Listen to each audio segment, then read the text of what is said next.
Olá! Entre os temas abordados na revisão do Plano Diretor de Brumadinho, nesse vídeo vamos tratar especificamente da temática gestão de riscos. Durante a etapa de avaliação e diagnóstico do território, foram identificados como principais problemas a potencialidade de ocorrência de movimentos de massa, ou seja, deslizamentos, queda e rolamento de blocos rochosos, os problemas relacionados à ocorrência de inundações e os problemas relacionados à possibilidade de ocorrerem rupturas de barragens destinadas à acumulação de água, à disposição de rejeitos e acumulação de resíduos industriais. Vamos abordar daqui em diante como esses assuntos foram tratados no texto da Lei do Plano Diretor.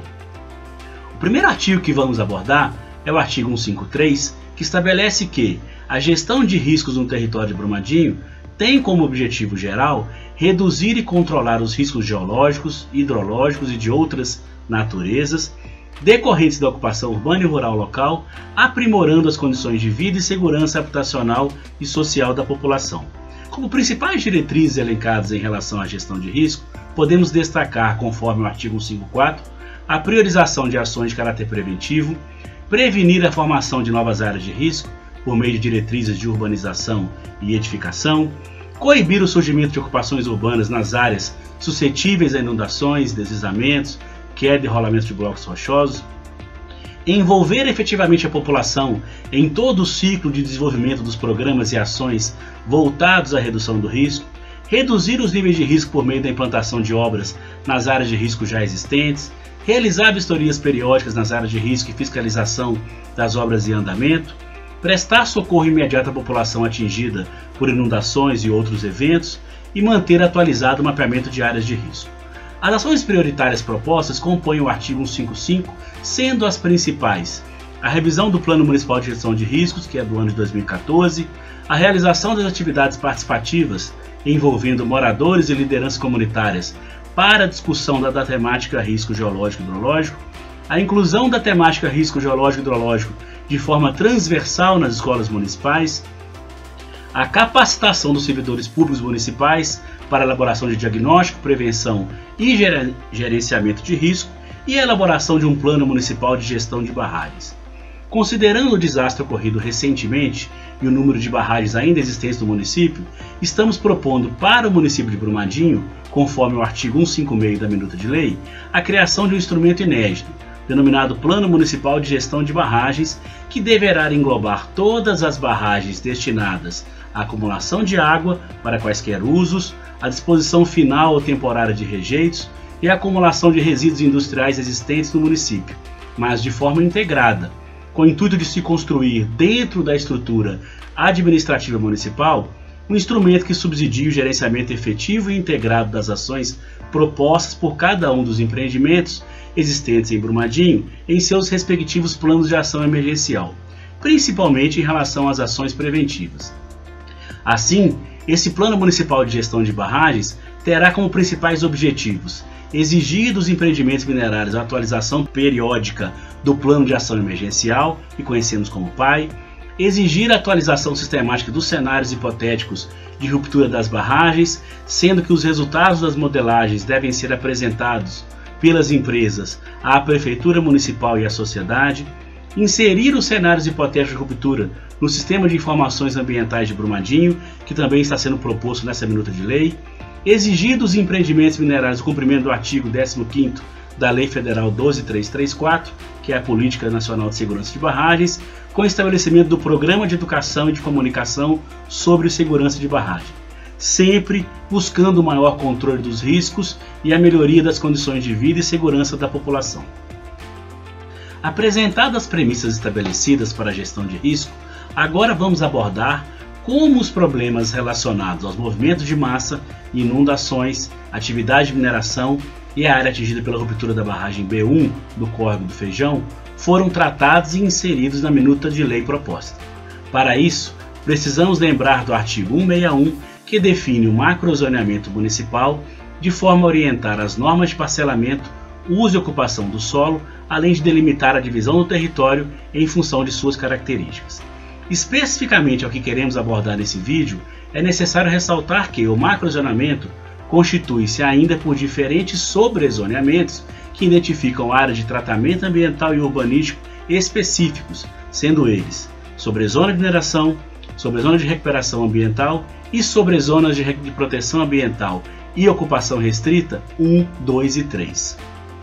A primeira sobrezona que vamos abordar é a de mineração, definida pelo artigo 190 e que refere-se às áreas de relevância ambiental onde ocorrem empreendimentos minerários em atividade, exauridas ou paralisadas. Em seu parágrafo 1º, destaca-se que na sobrezona de mineração deverão ser implementadas ações visando o controle dos impactos negativos das intervenções físicas, efluentes líquidos, emissões atmosféricas e resíduos sólidos gerados pela atividade instalada, de modo a corrigir ou reduzir os seus impactos sobre a dinâmica ecológica, os cursos d'água e a paisagem.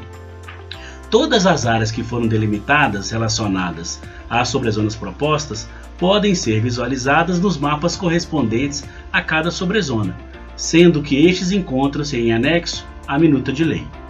Como diretrizes principais para a sobrezona de mineração, podemos destacar a obrigatoriedade da realização de projetos que incentivem a recuperação das áreas degradadas, o aproveitamento das águas subterrâneas provenientes do deságue de cavas de mineração de ferro, o monitoramento constante da qualidade da água e do nível da água em subsuperfície, o cadastramento e monitoramento da qualidade das águas das nascentes existentes tanto na microbacia de inserção do empreendimento e em microbacias vizinhas durante não só o período de operação, mas também após o encerramento das atividades,